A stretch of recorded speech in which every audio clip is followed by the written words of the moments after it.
The NBA playoffs are here, and I'm excited because some of these matchups ended up being the ones that I was hoping for by the time the season ended. With the final games of the season having a large effect on the standings, I wanted to voice out my thoughts on the first round in both conferences. Before I begin, consider subscribing, and thanks for clicking on the video in the first place. First, we've got the Eastern Conference that I'll be going over. The playing games consist of the Hawks versus the Bulls, which will likely end up just being the game to decide who will lose to the losers between the Sixers and the Heat, but maybe one of them will surprise me. Both the Sixers and the Heat are teams that have struggled with injuries for a majority of the season, with Embiid being gone from the Sixers, leaving a collapse in both their offense and defense, while the Heat have had guys in and out of the lineup all season. It's an exciting game because the first round of the East for the past few years can go pretty fast. A lot of the games usually end up in just 5 games, while in the West you can see a lot more variety in the first round. Even last year we got a game 7 from the Warriors in the Kings series.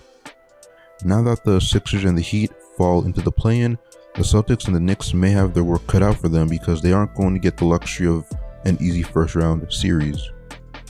They may have to face the Sixers with Embiid, who's averaging 30 and 10 after coming back from his meniscus injury, along with Maxey, and those two have been one of the best duos in the NBA when they play together. You've got their two-man game where you might get a short roll into an Embiid pull-up midi or a handoff for a Maxey pull-up 3. Then there's the Heat, who can lock you up on defense, especially ruining the momentum of teams when they run zone defense due to their excellent switchability and versatile defenders in Jimmy and Bam. Add this with Rozier, who started to pick up his play and establish himself as one of the better scorers on the team, and they could make either the Celtics and the Knicks sweat out the series. If the Bulls or Hawks do happen to get out the play-in, I'm pretty sure that they'll just get dismantled against the Celtics in 4, maybe 5 games. I can already see it. ESPN and TNT? Nah.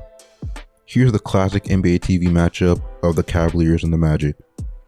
Looking at this series from both sides, it could go either way, but I would still lean towards the Cavaliers just because the Magic's offense can just be terrible at times. A lot. A majority of the time. Yeah. And while the Cavs' offense isn't elite and is actually slightly below average, I still think that the star power of Donovan Mitchell might be what determines the outcome of this series. Two extremely good defensive teams with subpar offenses going at it, I will be seated. There's also the likelihood of the Magic releasing the reins on the Minister of Defense, Jonathan Isaac, because they've made sure to be very careful about his minutes this season to prevent him from getting injured like he has in past seasons, because when he's healthy, he's easily one of the best defenders in the league, so I'm interested in seeing how his minutes are managed throughout this series. Our next series is the Bucks and the Pacers. What's key to the outcome of this series is Giannis' injury status by the time they start playing. Will he be back by then, or will Damian Lillard have to carry the load for maybe a game or two before he returns?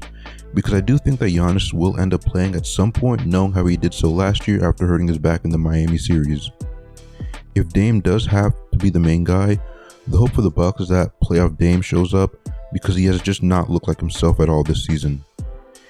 It doesn't help that the Bucks' backcourt of Dame and Malik Beasley aren't good defensively and could struggle to contain the highest scoring team in the league, but also one of the fastest moving teams. With Giannis, he himself can change the tide of this series, but without him, the Pacers definitely stand a chance. Tyrese Halliburton, who was in a slump, has slowly started to get back to his usual self, and the fact that they can constantly have lineups with all shooters makes it difficult, especially in pick and roll situations. That drop coverage the Bucks like having Brook Lopez in won't be as effective if the screener can just fade out to the 3-point line and force Brook over.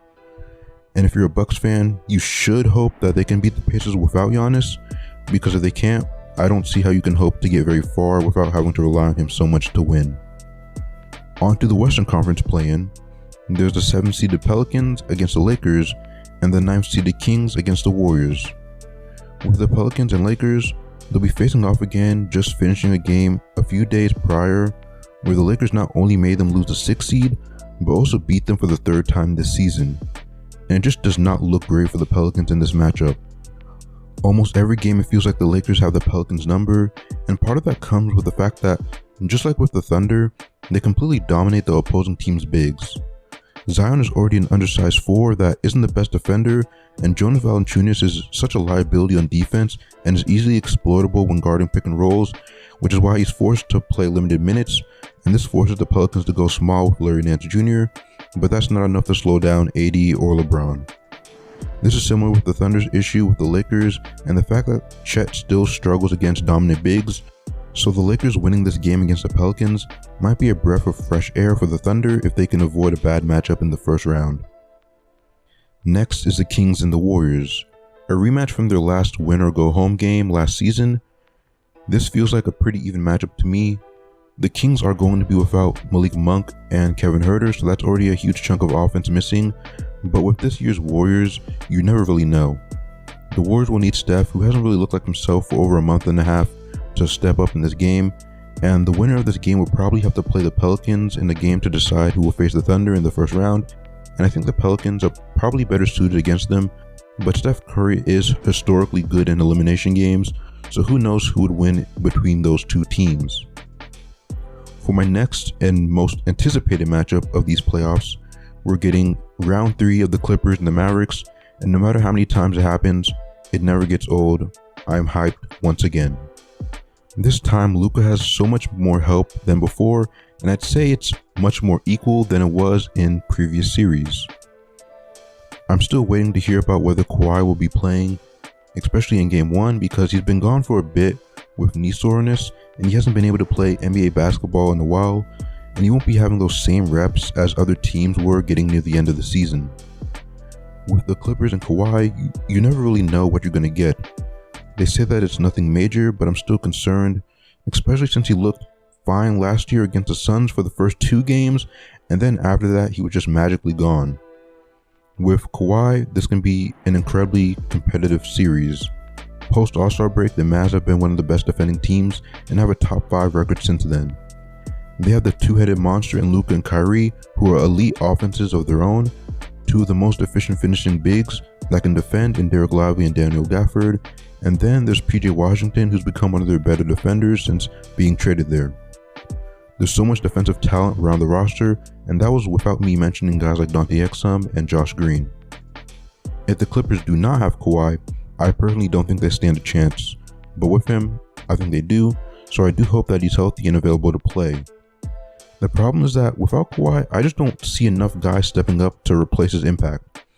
James Harden has just not looked good in the final half of the season, and unless guys start turning back time to their previous selves, the Mavs just have the advantage on both ends.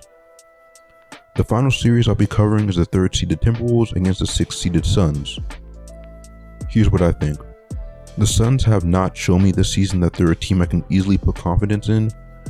They've been one of the worst fourth-quarter teams despite having 3-star players, and their consistency of play hasn't been what I expected coming into the season. Despite this though, I wouldn't count them out of the series. It all depends on how good of an offense the Timberwolves can put up, because that's definitely been a major focus when talking about their struggles. Their defense is the best in the league, but when you're going up against a team of KD, Booker, and Beal, they are just bound to have games where the defense just won't be enough, and in the clutch, you will need to be able to get the best shot available, so their offense will be key going into the series. Anyways, that's about it. We've got the play-in and then the playoffs starting this weekend, so I'm looking forward to it.